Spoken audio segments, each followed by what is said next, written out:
What's that Moomoo logo doing over And there? ladies and gentlemen, welcome to the SoFi Weekly. Today, I am joined by the great and powerful Roy, Crossroads on X, and also Crossroads on YouTube. Hey, congrats. Yeah, thanks, guys. And then Tevis is Tevis. Yeah, And not great, more powerful. No, you are great. I said the great, powerful. I guess not for you. No, you are. Every time you say that, it makes me feel like a freaking wizard or something. You know, it makes me feel like something out of Lord of the Rings. You are a Anyways, wizard of a sort. Ladies and gentlemen, we're joined by Tokyo Tevis. You can check him out on a lot of investing on X.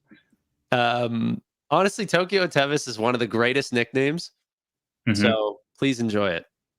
If you also watch like anything that I've ever named, they're always the same letter. Like the FinTech Frenzy, or I was going to do like a similar like market stream type thing. I was going to call it Market Monitor. Tokyo Tevis. It's just, it has to be the same letter. Yeah, SoFi Weekly. I didn't name it. That was a Riley. Right. Well, today it is very much SoFi Weekly, and probably next week as well. Sometimes SoFi doesn't have much news, but that's they've been bucking that trend recently. So yeah, I'm excited about this one.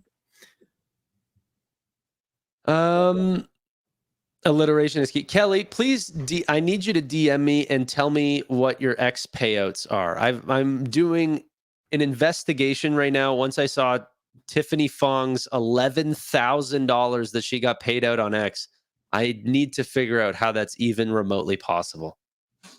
I mean, she gets like retweeted and interacted with by Elon all the time, so that's pretty much how.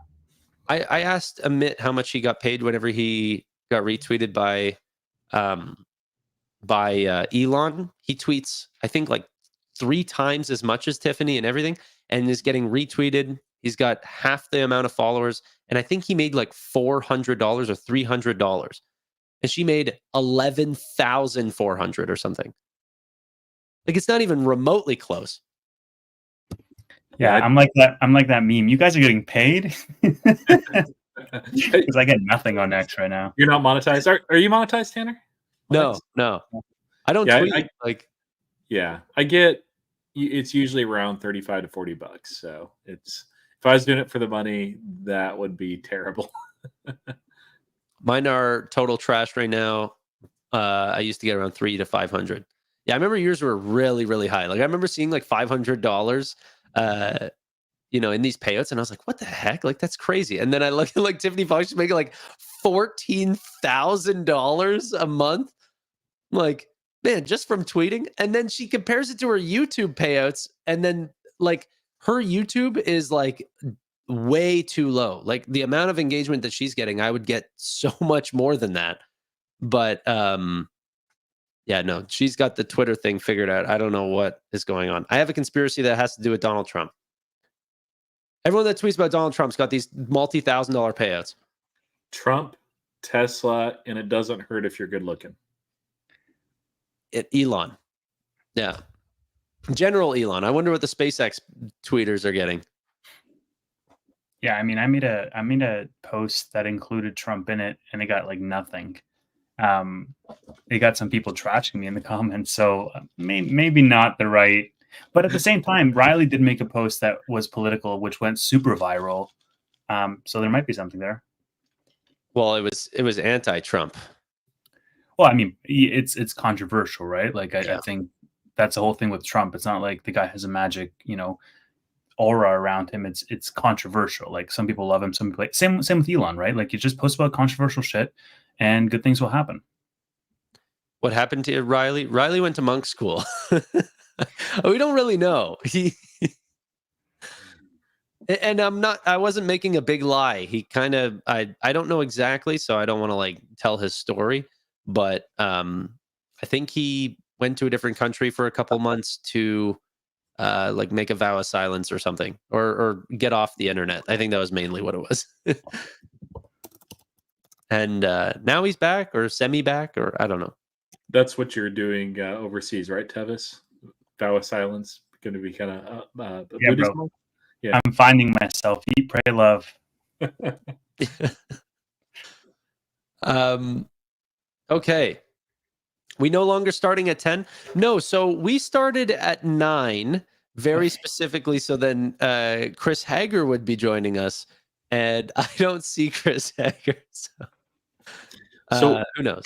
What we can do is when we're making earnings predictions, he has at the bottom of his thing like them all together, and we can, even if we agree with him, we can just make fun of and trash them because he's not here to defend it. So right, yeah, he will definitely be roasted and probably be right, but I looked at his, and I think I didn't see your video yet, Tanner. I think Tevis, did you have a SoFi prediction? I saw another one. I did. I made a video and a tweet about it. Yeah, I saw yours too, and I actually think Tevis's is closer. So it was closest last time. So yeah, I have a very bare bones one, but yeah, it'll be a fun earnings. It's just, for me, it's like more about guidance than anything, like what they're expecting to do with Q4. And I don't know, there was, looking back, and of course, I was in the DMs, and you guys, like the weirdest thing about their guidance is just how much to hit their guidance on the financial services platform year-over-year growth they have to do by the end of the year. Like they have 2 quarters left. And this is like one of those times where I think that they'll hit guidance, but like that is uncharacteristically bullish. So yeah, I was just trying to figure out. And so I before I even looked at guidance, I looked at last quarter's numbers. I looked at catalysts I came up with, and my numbers actually matched SoFi's guidance exactly as far as the overall median number. And it just was one of those things where it's like, okay, it matched exactly what their figure was. And I don't know if that number was in my head, but I looked at each segment. And so it'll look like I'm copying SoFi, but I mean, maybe it's the same process. I don't know. So I actually I wanted to go back and revise things once I saw that I was meeting the median, because they always exceed that. And I'm like, nah, that's a dumb reason to revise it. So I'd just rather be wrong. $100. Oh, nice. Larry, I will reveal who I'm voting for. I will also. Yeah, but it's going to my channel. Okay. I mean, I can't vote in the U.S. elections, so they're that. Yeah, they're Canadian. But I think we would all vote for the exact same person. Wait, no, I was going to say a Canadian one. I was not going to say who I would vote for in an American election. Well, that's what he cares about. He doesn't give a shit about Canadian elections, bro. Yeah, but I'm not voting in their. I don't have a horse in the race. But I'm saying that's the joke, Tanner. That's why I'm like, I'll tell you who I'm going to vote for because I can't vote. Yeah, I'm an honorary Canadian, but I can vote and I will vote. I do have my vote locked in. I actually should have done early voting today, and I didn't. So I guess I'll try to do that Monday. But the funniest thing is, I'm not going to say who I'm voting for, but my daughter, she's in public school, middle school for the first time, and she came home and was like, "Okay, who are you voting for?" Like she actually cared. And then she's like, "Well, I think that you should vote for this person." And I was like, "Okay, well, why?" And she gave like this long reason, and I'm like, "Well, why not the other one?" And she gave this long reason, and some of the things she had was just wrong, but it's who I was voting for anyway. So, but yeah, it's fun. Sorry, one sec. I just I commented in the chat to Larry. I'm like, "Oh, it starts with a T," and then I was like, "Oh shit, I'm Canadian." And then I said, "I mean Trump, not Trudeau." Justin Trudeau. All right, I thought you had enough of him, but okay. No. Man. Okay, so what's it called? Do you guys want to do predictions now? As opposed to chit-chatting? Yeah, so Roy, I just don't have your numbers. So I have Tevis's, I have DDI's, I have mine. In the private chat, if that's helpful. It's pretty bare bones, but Roy, you need to make a YouTube video about them now, man. Come on, chop. Yeah, one at a time.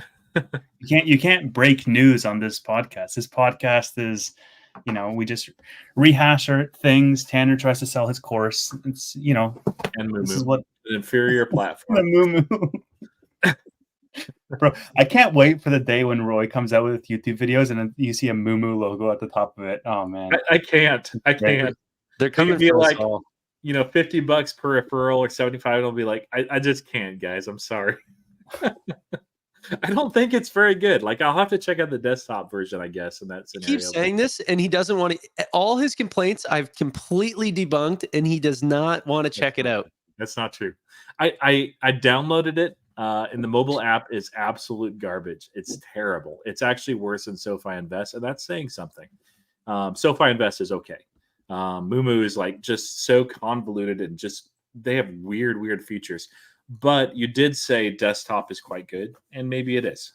Sometimes, I mean, like I've seen that. Robinhood's desktop app until Legend was not great at all, and their mobile app was fantastic. So Webull, their desktop is okay-ish, but their mobile is a little bit better. So yeah, maybe Moomoo has a really good desktop version, but yeah, they're not a sponsor, so I can trash them all I want.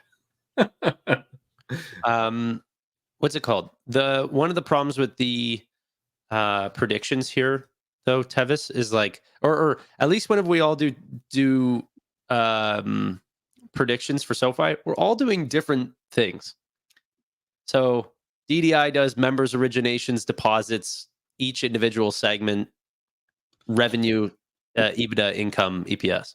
It's a different format, dude. He write-ups, right? Like for write-ups, you want to go more in depth.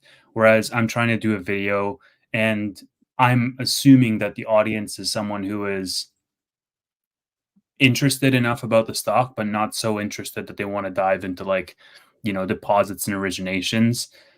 I would imagine that of the, however many hundred people there are here watching us, a very small subsection of them actually care about those numbers in depth. And so I just focus on, members, products, revenue, EPS, net income, and then my thoughts high level on the segments, what I think, like super 50,000 foot view. So there's always going to be variance. But you still do stuff like new Galileo accounts, but yet you don't say how much you think the tech platform is going to make. I don't break out revenue by segment. Yeah.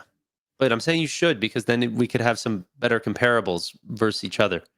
That's what I did. This is the first time I actually broke it out and recorded it, just because that helped me to get to the overall revenue, which then helped me get to the EPS. EBITDA, I don't really care about, and like I don't know. What do you think about the guidance that I put on there? Yeah, that's a prediction. He put guidance, or no one else did guidance, so I'll just say what yours is. You put guidance. Raised a lot. I basically said the same thing. I mean, like, I don't know how much it'll raise. We have to kind of see Q3 and notice comments. And of course, they'll show us, but we know it's going to be raised based on earlier comments that he had about macro certainty and rate cuts. That was given. We've seen some acceleration in the lending platform anyway in Q2. We've seen that massive deal with Fortress. It's very clear they're going to accelerate rapidly that lending segment. Probably also have really good member growth in Q4. I think that they'll hit that 1 million mark. At least there's a good chance. Just smashing their all-time high on that. So let's maybe start there, right? Let's start with members and work our way down. I'm just looking at John's comment. Stop talking. Show us. Yeah. So I don't have it in a writable format. Or I have it all written down, but not in a showable format. It would look like chicken scratch if I showed you guys what I have here. But Tevis, do you want to start with new members? Yeah, so I put 750 for new members. My justification was that NFL season is in full swing. I think Q4 is going to be a stronger member quarter because you'll have basketball and football at the same time. We have a really tough comparable quarter for members, right? We had 717 last Q3. And so, the theme of the video that I made, and for those who watched it, was that every quarter, sort of starting from now onwards, we will more and more have to start thinking outside the box for what we can expect for SoFi numbers, because the numbers won't make sense if we just extrapolate linearly. For them to hit their 80% growth financial services, and what Noto has said in previous firesides around, we want to stair step towards 1 million member addition quarters by 2026. We have to start adding like a premium essentially to those numbers. I think that this will be the highest member quarter. I think there is going to be some, generally there is some seasonality for Q3 where it's stronger, it's more favorable. I think there are pushes that they've made in credit cards and beta testing that out. And as well, I think lending is going to be stronger than expected. And so 750 was really the number that I landed on. But I acknowledged in that video that because of the fact that we have to start pricing in some more exponential type numbers, the range of possibilities opens up. Like if SoFi came out and they did 850, I don't think I would be surprised. It'd be like, well, that was way out of the range of what I thought. If they did 680, I don't think I would be surprised either, right? And so it's going to be more of a crapshoot in terms of like finding the actual number. My thought process was, I think it's going to be higher than the 717. I don't think it's going to be, the highest quarter this year. I think Q4 is going to be the highest quarter this year. But it's going to be a stair step towards those more aggressive numbers because of the strength in lending, because of the push that they're making in financial services. I think they're going to have more sales and marketing, and also because the events that are going on with the NFL season. Yeah, largely I can't argue with that. I was actually, when I was going back and looking at numbers, I came in with 740, so just under Utevis, but that's like within striking range. I was thinking about that Q3 with Taylor Swift. I think she was a big part of the reason why that they had that member growth, but I really think that previously I underrated the impact of that opening to the NFL season, both the preseason run-up and then the initial games. That it makes the most sense that if people are going to take advantage of becoming a SoFi member because they have tickets or what have you, then they would do that earlier in the season rather than later. There'll be some later in the season too. I do think Q4 has a good chance just because the overlap with the NBA and also with football that they'll see maybe 1 million next quarter. But yeah, this will be a new all-time high for members. So 740 is what I have. I did 740 as well. This was Really? yes. Wow. This was the first quarter that I was having a really, really hard time. Like I'm gonna really grill Roy on some of his numbers. Honestly, for the most part, there's a lot of stuff. Like I was looking at DDI, I was looking at myself and Roy's, and we have a lot of the same segment financials coming up. A little bit different, honestly. Me and DDI are so close; it's ridiculous on every single number. Originations, we definitely differ there. But anyway, one of the things that I found really freaking hard to do was get to that 80% financial services revenue in the guide, and data-driven investing, I'll just give this away. He said 675,000 new members.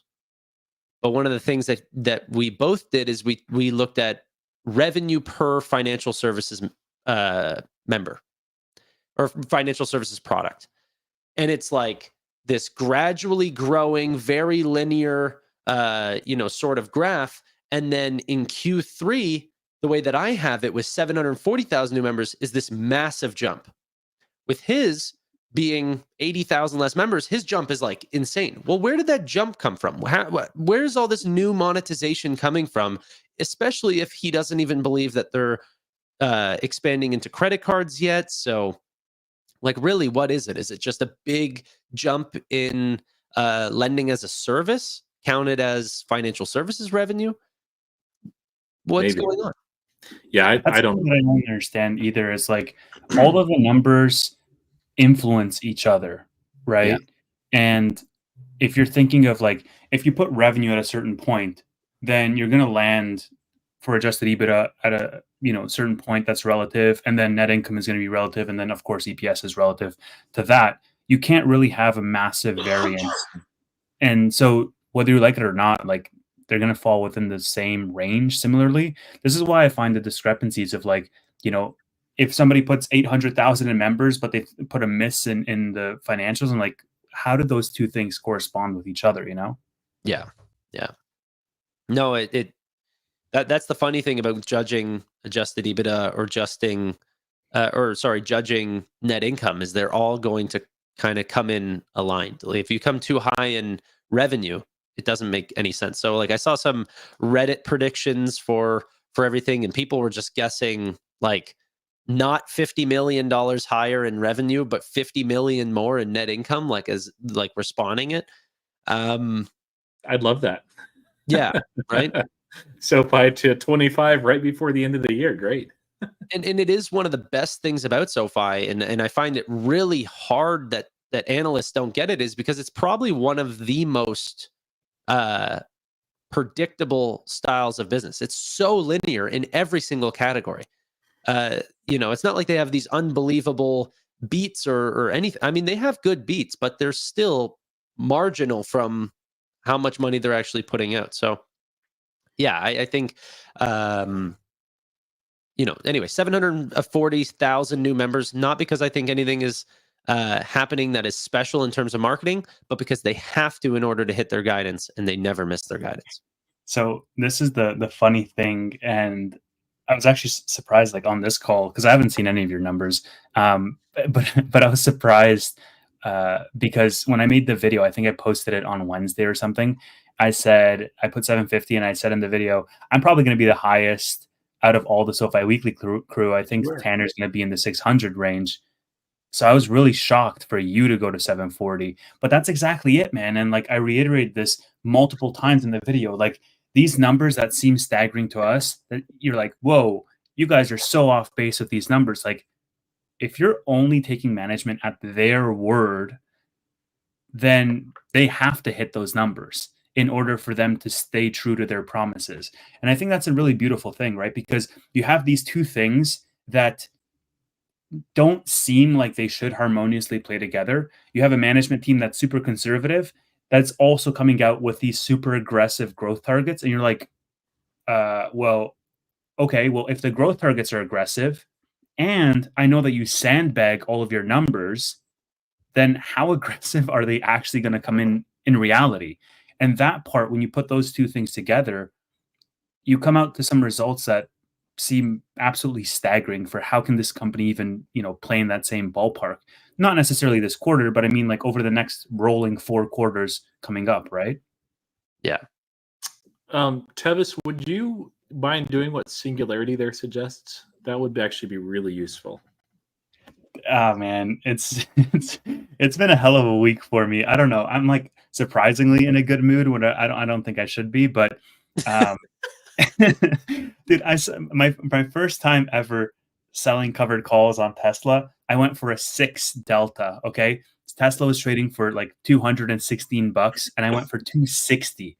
And this mofo did the second best day in its history, second only to IPO day in 2010. And so those 260s got assigned, and I actually left some money on the table. But yeah, I think all we need for SoFi to go to $20 is for me to sell some or write some covered calls. And you're in luck because I did write some covered calls on SoFi at 13.50, expiring next Friday through earnings. It's only like less than a quarter of my position, maybe like 20% of my position or less. Shares that I don't mind, getting assigned, but those are at 13.50 and they expire on Friday, November 1st. So we'll see how that goes. But for the SoFi crew, expect SoFi to be like $15 or $16 because the market is going to punish me for trying to make money. For playing with options when when you're new. Like honestly, I made so many mistakes when I was first selling options, but it was always small amounts. And like you're like, oh, I did it with like 5 million Tesla shares or what. I'm like, okay, bro.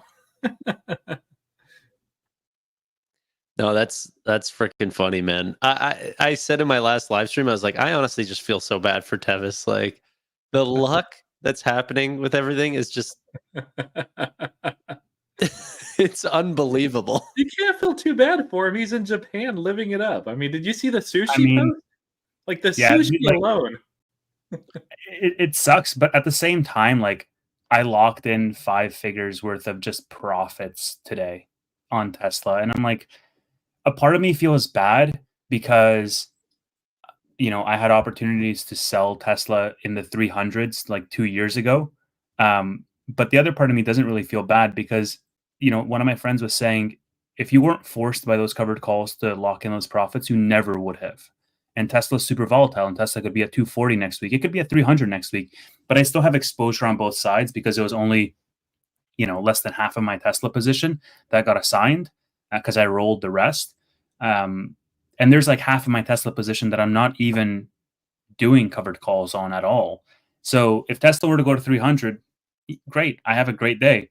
If Tesla were to go to 240, great, I'm justified in my move. And so I guess that's how I'm gaslighting myself into thinking, saying this is a good move for me. But it's definitely interesting for sure on the luck aspect.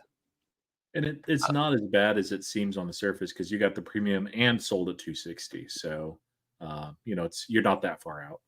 I mean, I still left like $9 on the table, my guy. Yeah, for you, like that's pocket change. Yeah, it's fine. This is genuinely true. What John's saying here, like if something like that happens to you, you go that far out and you still get a Yeah, no, I mean, like that's my a great God. thing about the markets is anything can happen. It may be a very low probability, but actually, I love writing cover calls in earnings on certain stocks. SoFi is one. If I write any covered calls, it's going to be very few. I don't think that I'm going to even write them this week. I did this last week, but just the short interest where it's at. Even though, like, if you look at my numbers, I'm probably the least optimistic out of all of us for quarter three. And despite that, like, I know what SoFi is worth. I know where it's going. I feel like it's undervalued. And with short interest there, like if I'm wrong and I miss on the upside that they have one of these amazing blow off the top earnings and the market buys it up, like I don't think that the short interest is still extremely high. Last that we saw, there's been more time that's passed, but there's a lot of shorts there that are underwater. Every single one of them since this year and a good chunk of last year as well. So when this happens, if they see a momentum shift in SoFi that they find credible, there's going to be a lot of covering. I'm not in this for a short squeeze, but I'm just saying I'm probably just not going to write any covered calls this week. I'll leave the premiums on the table just because I think there's a greater chance of an upside miss than a downside. So can I just super quickly hijack for like 2 seconds and get Roy's thoughts? So, I now have 50 grand that I need to park somewhere from Tesla. And what I was thinking was, since I can't do cash secured puts.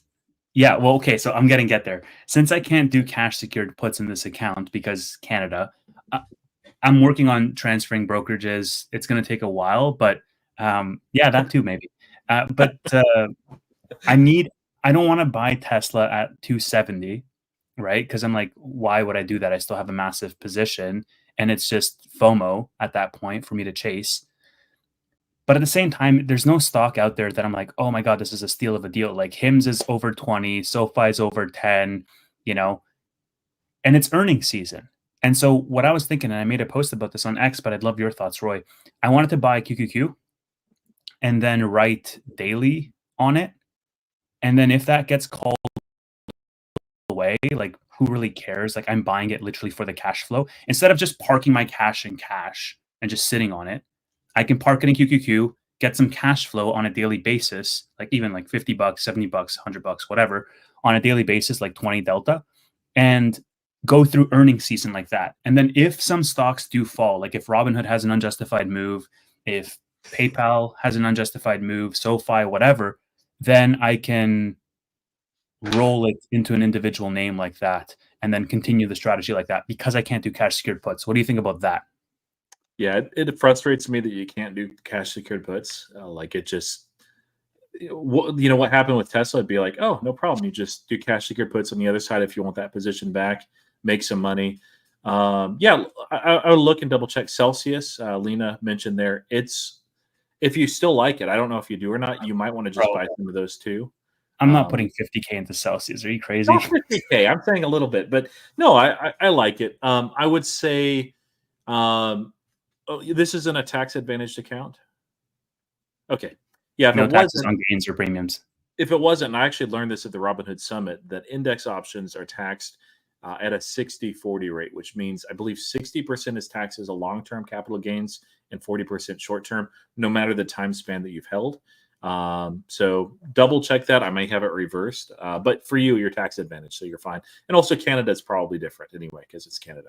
But I like this strategy. But the one thing I would say is if you are underwater on the QQQ, but you see an opportunity like in something that you really, really want to pick up. Let's say Palantir won't do this, but let's say it crashes down to $20.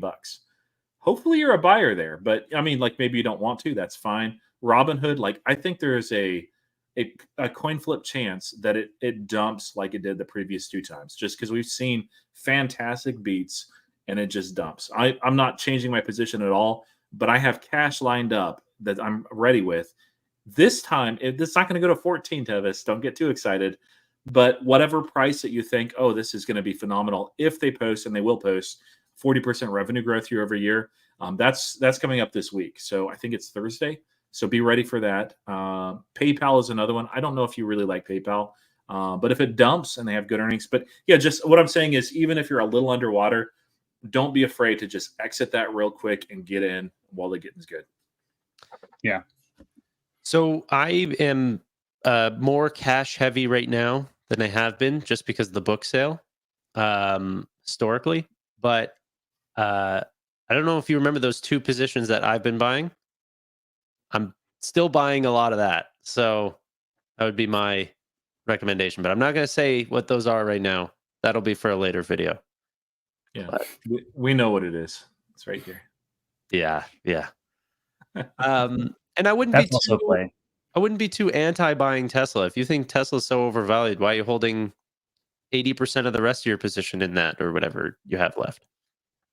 Because I'm long. Yeah, so be long at 270. Well, I don't have a crystal ball. I don't know that it's going to fall to 250. I know, and so you're trying to go to play it right 300. now. You're trying to play it. Absolutely. Yeah, but but it could go 280, and then you're going to kick yourself on another $10. You're long. Well, I mean, you're long. I'm still writing covered calls on it. Like I have 285s for next Friday right now. I know, but knowing your luck, you're going to be burnt completely out of Tesla. You're no longer going to be long, and then you won't be buying back in to write new options on it.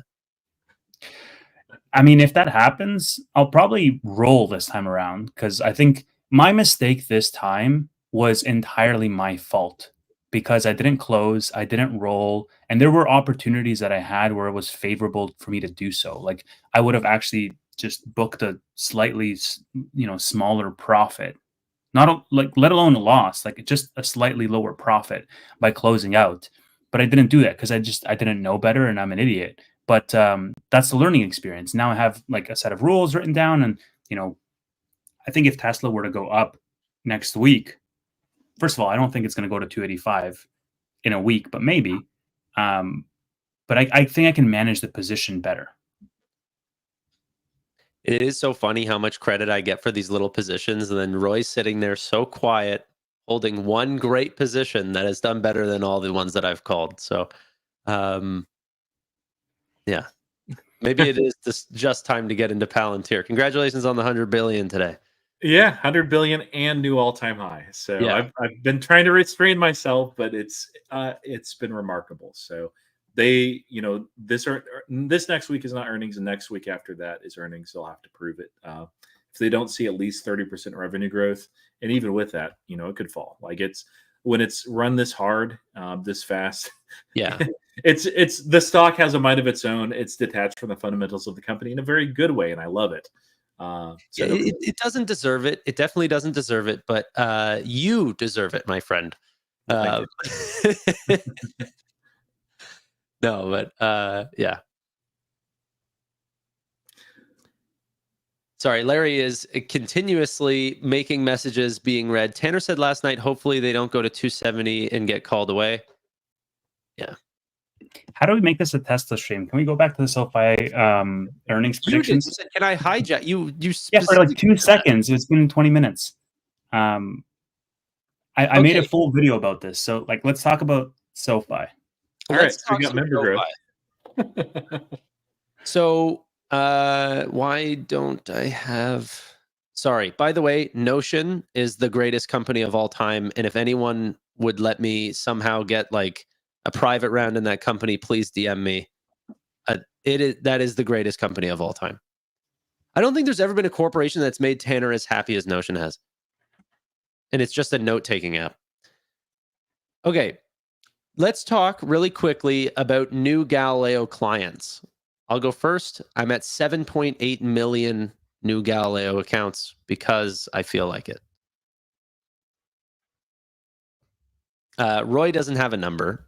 So do you want to try to say a number? I mean, I don't really care. What I care about is revenue, and it doesn't seem like client necessarily corresponds to revenue.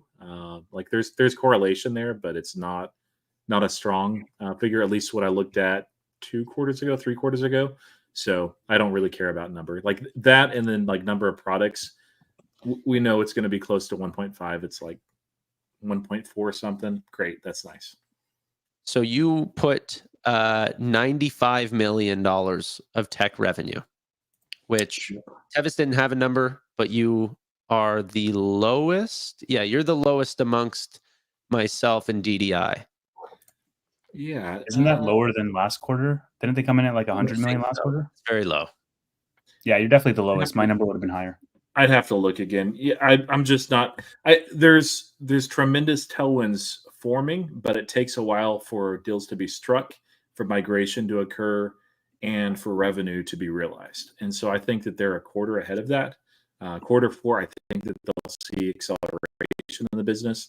I just have no confidence. How much acceleration? Oh, they'll get over 100 million quarter 4, probably 105, 110 million. Yeah, but they're calling for like an unbelievable amount. Yeah, I know. I think so. So if you say 95 and you want them to hit their guide, you're saying they get 95 this quarter, and the next quarter they get like 135. No. The individual segments, I don't know that they'll hit their guide for, but I just think that overall revenue that they were guiding for is what they'll do. Understood. They'll just do it in a different way. Like lending is basically going to pick up the slack here. Just do you think they're going to miss on tech? Pardon? You think they're going to miss their guide on tech platform? I mean, they already have. Yeah. They've already lowered it. No, I mean, you think they're going to miss the revised one because they revised it downwards last quarter. Yes, I do. That's interesting. I'd have to look again. This was earlier. What was their guidance? Let's pull that up. It was mid to high teens. So I placed that somewhere around 16 to 18%. Yeah. No, I think that they'll miss it. I have no confidence in this quarter for a tech platform being significant, but I would love to be wrong. I do think that over the next like 5 quarters, so through next year, they'll see tremendous acceleration. Hopefully, one of those large pipeline deals come through next year. But for this year, the Synapse and just general growth anyway. Galileo's been putting out a lot of podcasts. They put out a lot more material. They've launched some new products, but it's a sales cycle, right? Like even with smaller businesses that are a little more agile, they don't, when they see that, sign up, like just call in and say, hey, you're hired, and then we'll send you the check. It takes a quarter or two, and I think that's what we're looking at. Yeah, I mean, I know that Synapse will be good, but I also think like there's probably deals that have been in motion for 12 months that might also close for like revenue making deals that are being closed in Q3. It could. The comments from Noto, and I don't remember a specific one, doesn't come to mind, but when I was listening to, I think it was during the quarter 2 earnings. I'd have to go back to the earnings transcript, but It seemed like that was further off, and actually that's quarter one rather. Quarter two, I don't recall hearing that, but quarter one, I was thinking, oh, it'll be this year when we see some of those larger deals come, and it could just be typical Noto understate and overdeliver, but it certainly didn't sound like that in quarter one. Now, a lot of time has passed. Deals can accelerate. Synapse certainly didn't slow those deals down. So, yeah. I mean, you might 100% be right. I just don't think that's the way to look at it. I think that is for like these large deals, these supersized deals, these all the future stuff, the Synapse stuff. I think that's for 30% growth. I think the 15 to 18% growth, this is where no large deals are being closed. This is fintech partners and expansion on existing clients and stuff like this, but that's still going to lead to that teen growth.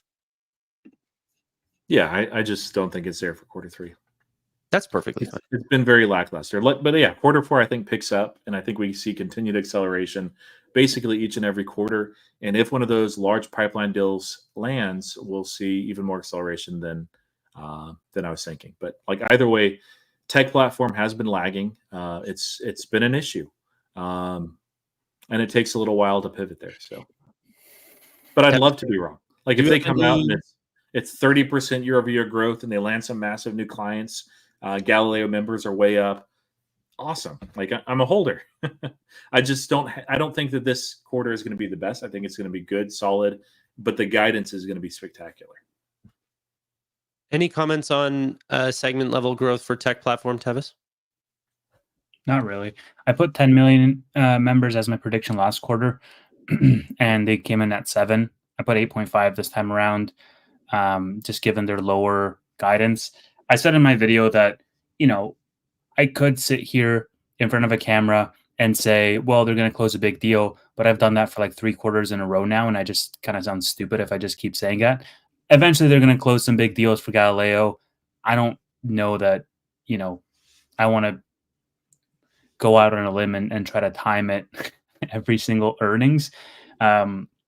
So there's going to come a quarter where we're going to be massively wrong on the tech platform because they're going to close a big deal and their numbers are going to jump and you're going to say, wow, where did that even come from? Put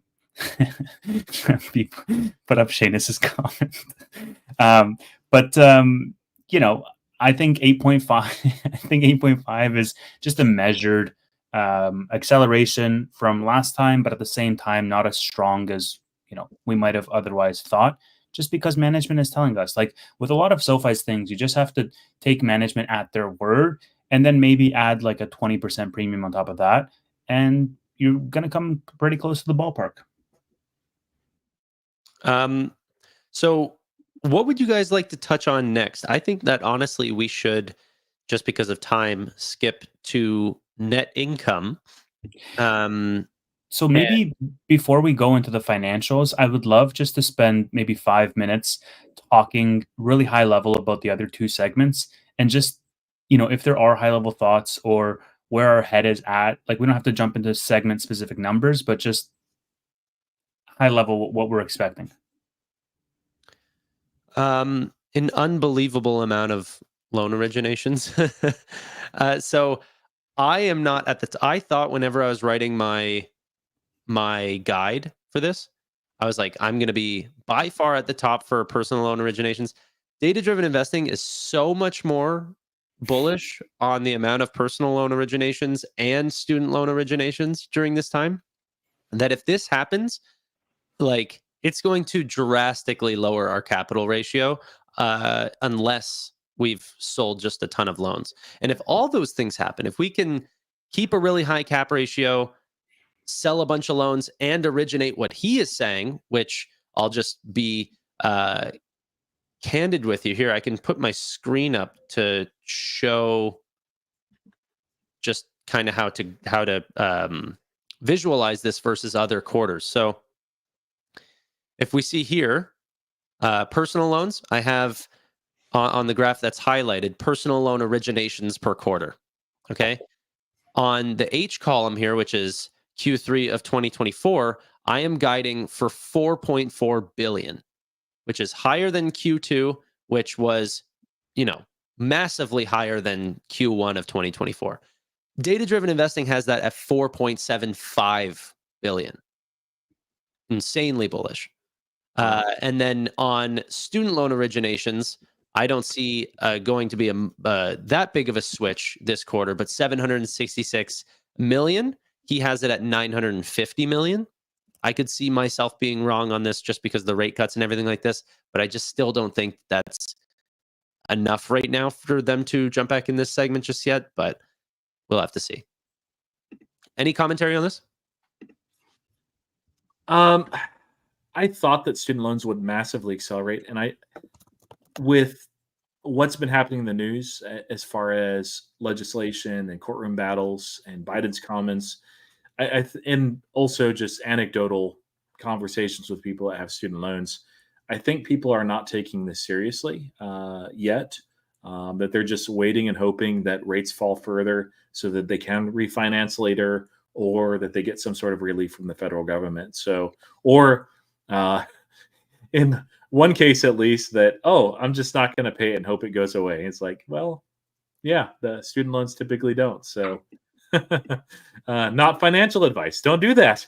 But no, I don't know that they'll accelerate dramatically. I think that that's really over optimistic. I didn't do loan originations in particular. What did you have for revenue from the lending segment specifically? We all came in at roughly the same, aside from Tevis, because he doesn't write it down because YouTube doesn't want to see that sort of content.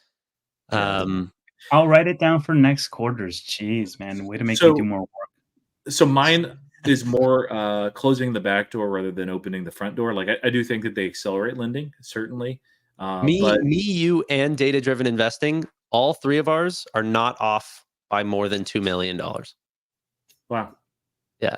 Like, I mean, total. Like, so the most bearish and the most bullish person is not $2 million, and the medium person is somewhere in between. Wait, what are you guys? Can you walk me through the range? I'm in the middle, 351. Roy is at 350 million, and data-driven investing is at 352 million. You're all wrong. It's 354. That's my prediction. There you go. I'm telling you, 354. Like the loss rates, like that's it seems I've not looked at like every single financial institution that's reported. Lending Club was a big surprise as far as their loss rate was substantially lower than what everybody was thinking. SoFi continues to outperform that segment, and I think that will really juice that revenue for the lending segment. It was something like 5.2 versus 6.4 expected for Lending Club. Like it was it was much better than what people were expecting. And I think Lending Club is a decent company, like maybe a good one. I don't know, but I think SoFi does that quite a bit better. And so I'd be a little bit surprised not to see that. So, but there were some other financial institutions earlier that just like I noted. It's really kind of weird because SoFi has been talking about it for a while. PayPal talks about it. Most financial institutions do too. When they're guiding, they're like, hey, we expect a normalization back to these loss rates pre-COVID because they've been much, much lower since then. And it had been trending up. And in this quarter, it seems like, I don't remember what it was. I think there's one exception that I saw. It's been actually getting better across the board, which is not what you would have expected from the macro, frankly, as far as some of those lower income earners. But no, for whatever reason, like I think SoFi will crush that, will shock people. It may even be to the point where people are like calling fraud if it wasn't for like all these other companies reporting numbers that were that good. So, but yeah, closing the back door on the losses and of course more originations. I was a little bit cautious in my estimations, and I didn't do a number of originations. I just looked at the lending revenue compared to previous quarters and built it in off of that. But I don't know that the floodgates open completely yet, but certainly with Fortress there and the ability to, which they already had, but the ability to sell even more large volume of loans, they're going to do, I think, what data-driven investing is expecting just next quarter. Maybe even more than he's expecting. My understanding is that Fortress is not going to change the numbers at all. So they're not. That's not going to be on SoFi's originations for like that. That they're not going to be the same because it's not SoFi's money.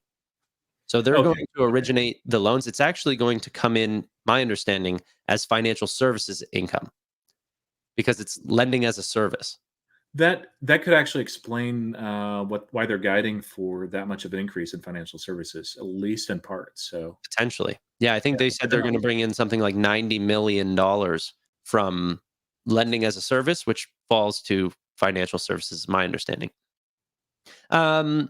Yeah, so it's always very weird how you break down individual segments, but if it's not a student loan, personal loan, or home loan that's offered to you by SoFi, it's a financial services product, even including referred loans through Pagaya. That's financial services. Very weird. Even SoFi at Work is technically a student loan product, but it's still FS. Let's go straight to EPS just to get this out of the way, and then we can continue on with any other things. Because there were some things that I originally did my predictions on, and then reading your guys's, I've realized that mine's probably incorrect, and that I'm actually probably more bullish than I thought.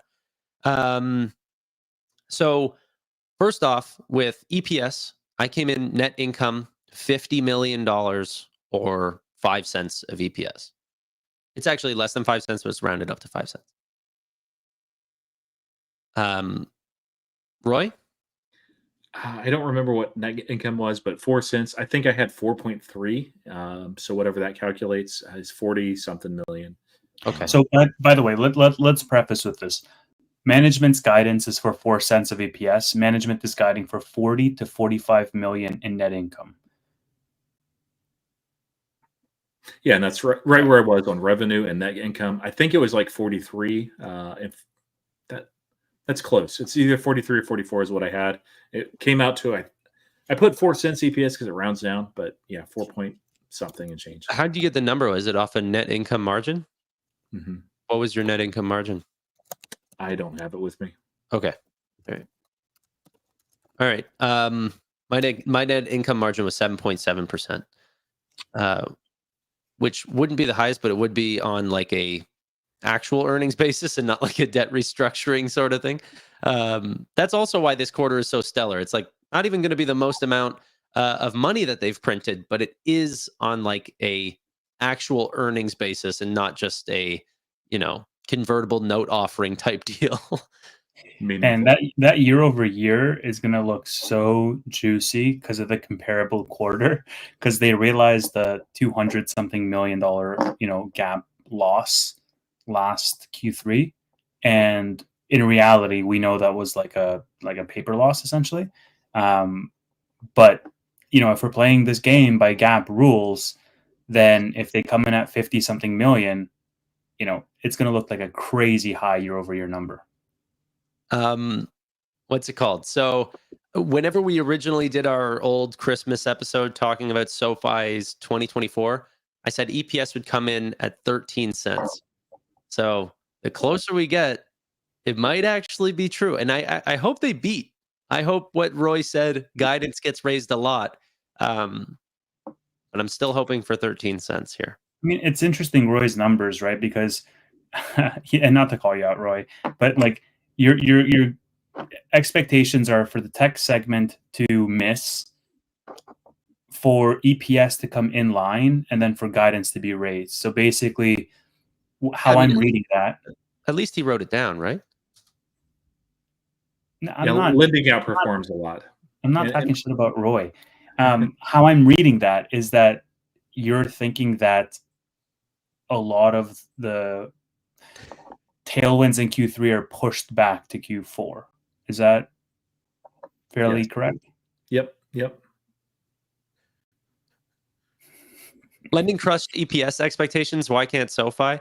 I just think that SoFi's been very guidable, I find, on their net income.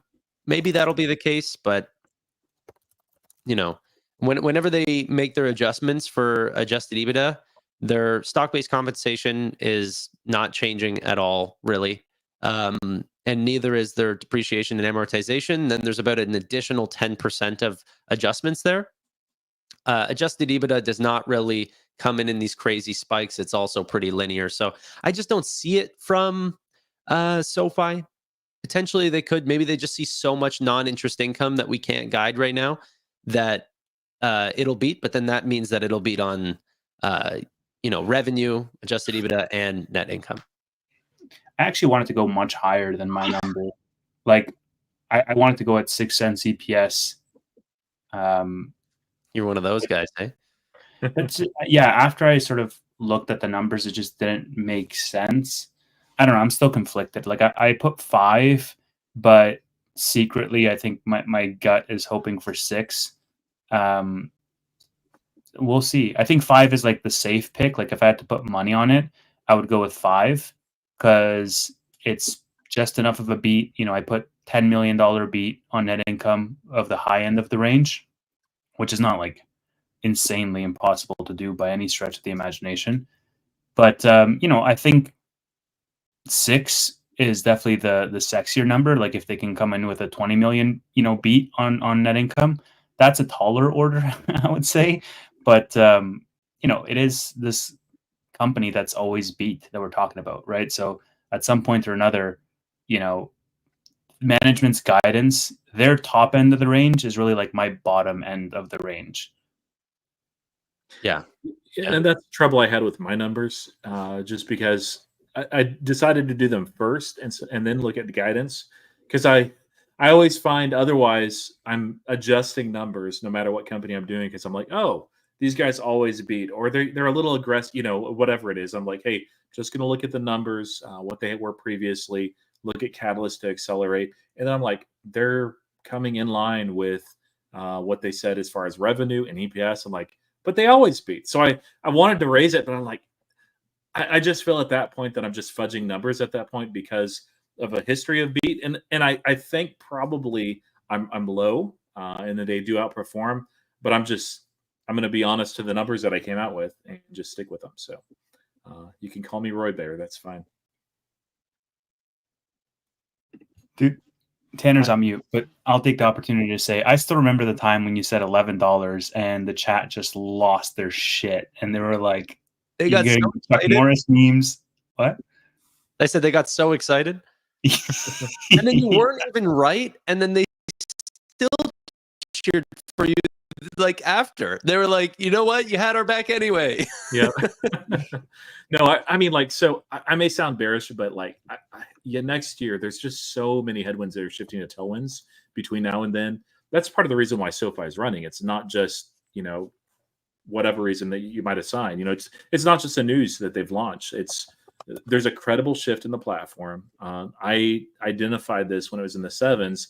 Out of all the opportunities I see in the stocks that I hold, when it was in the 7s as the biggest gainer between that point and the end of next year. And I hold some names that I think are going to do very, very well. And I still think that it's an incredible opportunity. I just don't need it to perform necessarily this quarter. But I'd love to be wrong. Like, let's see 6 cents or 7 cents EPS. That'd be phenomenal. So there were some other things that like DDI and I talked about, just getting a little bit more into the numbers. But what do you guys think are going to happen with deposits? Do you know what we used to get every single quarter, except for the last quarter? You're such a freaking nerd, bro. I swear. I've read that in DDI's article, but yeah, that one I should probably predict actually, because that is very relevant to SoFi's business versus. Oh, I'm no longer a nerd anymore. No, you still are. Everyone wants deposits now. Like, we have 2 minutes left. You should be talking about like, what is the stock price going to do, or something fun like that. You're talking about deposits, like, Jesus Christ. But do deposits, and then we'll do the prediction as far as stock price, and then we'll sign off. So I wrote this tweet 2 minutes before the day closed because SoFi was above $11 at the time. And I said, this week closed above 7, then 8, then 9, then 10. And today we closed at 10.99. Yeah, scroll down to the reply. That was the funniest part. This? that is options pinning, ladies and gentlemen. Yeah, and then in after hours, they freaking brought it back. It drives me insane. They can't do this shit on Tesla. They have to do it on SoFi. You know what I thought, though? I thought if, like, because I have some big accounts that follow me. Like if Jesse was just watching this, he's like, I mean, I can sell into close just to make this tweet like not work. Like I was just thinking, like, I don't know whether Porter Collins just decided to make a quick short, really. Like, I don't know what happened to cause this, but Yeah, I I'm sure feel that's what it was, man. A big whale sold into close just to shit on your 50 liked tweet. yes. That's exactly what You're gonna see Anthony Noto have like a little. He's gonna have to disclose a small insider transaction, and then in the notes it's just gonna say like "F you, Tanner." 6,000 shares dropped in the thing. Yeah, right, this so- is if anyone is wondering about that, search on Investopedia. There's a good article there on options pinning. This is legal market manipulation. It is manipulation, but if a strike for options, especially one that has a lot of options on it, is close to in the money, it's somewhere close on a Friday. More often than not, it'll be pinned to that strike, and so that's the phenomenon that you saw today with SoFi. And you'll see on a lot of other tickers too, where it ends in 99 or 97 or 1 cent over. So, yeah, check it out. Can we do price? No, Yeah. I have one more. It's on EPS. I've got all the time in the world. I have you guys here forever. Yeah. Ken Megan. I just commented to my chat. Sorry to interrupt. I just commented to my chat saying like I'm not doing the SoFi weekly highlight videos while I'm on vacation because the editing takes too long. So I also have all the time in the world. I don't care how long this goes. Perfect. Ken Megan posted on X a very informative tweet. Very informative. You noticed that Anthony Noto retweeted this thing and he said, "How did I miss this? Why choose this particular hole to highlight? SoFi earning 5 cents, your pre-earnings preview." Why do par 5? There must be some symbolism here. Now, as silly as this is, because this might not be true, but we have been known to see stuff like this from Anthony Noto whenever he he shorted Goldman Sachs at a $6 price range whenever the company was at like $290 a share, and people had suspected that they put a buyout price for SoFi at $6. I think he did it. I think he did it too. Here's my 2 cents. Do you remember that tweet? Yeah, and what did we get? 2 cents. There you go. He's done it a couple times, where he's like, "Hey, I'm just throwing in my 2 cents here," and then I think it was Ken Megan or one of these guys that also retweeted it, being like, "Hey, 2 cents." I even said 2 cents confirmed that time around, then it was 2 cents. But it doesn't. Honestly, Those tweets don't always manifest. Okay, there's no Cybertruck, Tesla, McDonald's, thing that ended up happening. Not yet. Yeah, it's about timing. It's on Elon timing. No, like five is within the realm of reason. Like I had 4.3 it was, and that's like real close to a rounding error to 5. So Yeah, can you put up 5 is Baba's probably more comment? likely than 4, honestly. What? Can you put up Baba's comment? Not B-dubs, Baba. Oh, sorry. I saw. Did you guys see this? Someone on Wall Street Bets made DD predicting Tesla earnings, how they would go based on how Elon tweets, and basically they were saying that a couple of quarters ago Elon made 6 tweets that given day and they beat, and then the quarter where they missed numbers, Elon didn't tweet at all that day, and then this quarter he tweeted 15 times. So it like the thought process was that it speaks towards his like confidence of like how good the numbers are going to be. So I mean, look, man, there is things to this. It is humans at the end of the day. Yeah, I mean, honestly, like if you know that you're going to show something that's incredible, you get excited. So, and that conveys on what you do. I know this is SoFi Weekly, not Palantir Weekly, but Alex Karp's interview yesterday, he was ridiculously upbeat, like maybe the most that I've seen other than the S&P 500 inclusion, which for him was a massive deal. So yeah, there is something to that. It's not all about numbers, narrative, and the way that people talk. Human emotion is part of the markets too. All right. So speaking of not all about the numbers, let's end on numbers. But stocks can do anything. SoFi can come up with the most ridiculous beat ever, and it crashes down to 5, or they could have bad numbers and it goes up to 15. So what are you guys predicting? Do we want to do the end of the day or the end of next week? We can do both. I'm going to say $9 and $9. Whoa. I think things will be bullish. I don't really have a price target. I don't really think about this, but I think that things will be good for SoFi. Can't do that. You got to come up with numbers. I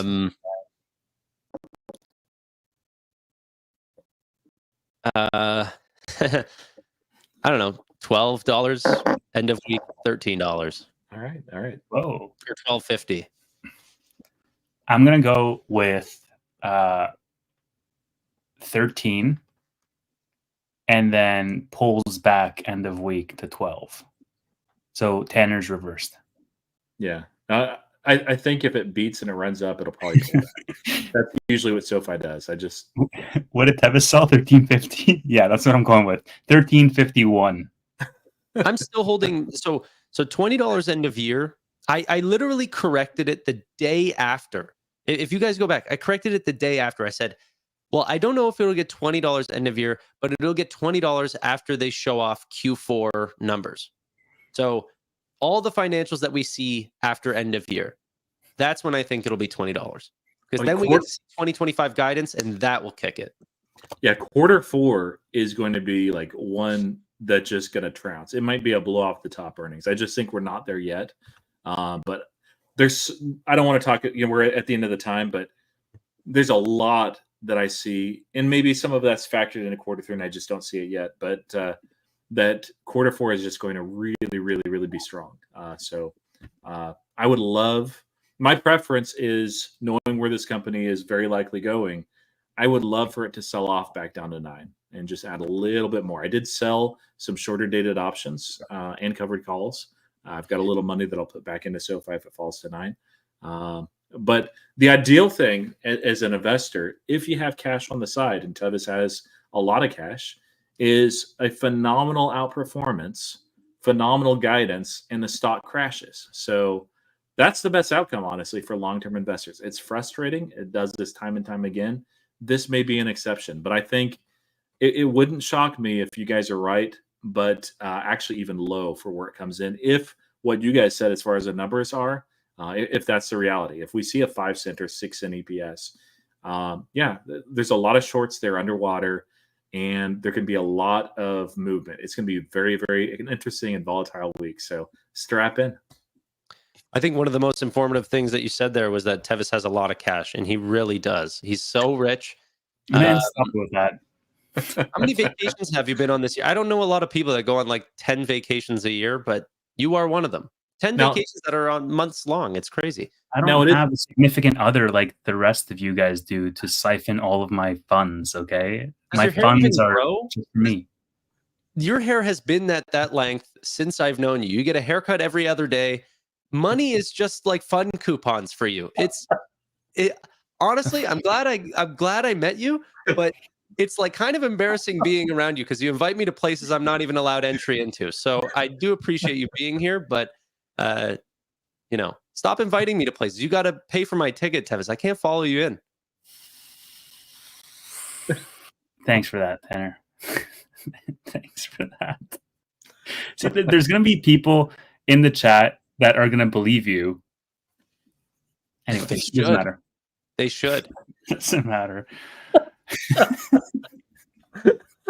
Ladies and gentlemen, that's one of the things why I don't share my account size at all. Is I do have some real life people that follow me, and I don't want them to know. Like I expect that my account is significantly smaller. It's in 6 digits, so it's not 7. But a lot of that is in tax advantage accounts, which means it's there for when I turn whatever age I can withdraw at 59 and a half, I think, for the Roth, and maybe higher on the IRA. I'd have to look. But like, I've got a ways to go before that. So and I'm sure it works that way in Canada, that you would have severe penalties if you would draw early. So on paper, it may look good. Unrealized gains certainly is part of the process, but no, it is definitely weird whenever you get into those sort of conversations about what you're worth and stuff. So thank God Tevis has a security team. I love how you joke with me about that, and you're the person whose number one position is Nvidia, bought Tesla in 2015. Like Tanner's sitting on like 3 mil here, and he's saying I'm rich. Like, I didn't hold through 2015. Yeah. Ladies and gentlemen, thank you all so much for watching the SoFi Weekly. Really do appreciate your time. If you guys need any help or need margin or something like this, obviously SoFi or Robinhood can offer good rates, but maybe Tevis might do you a favor. Thank you all so much for watching. Really do appreciate your time, and bye for now.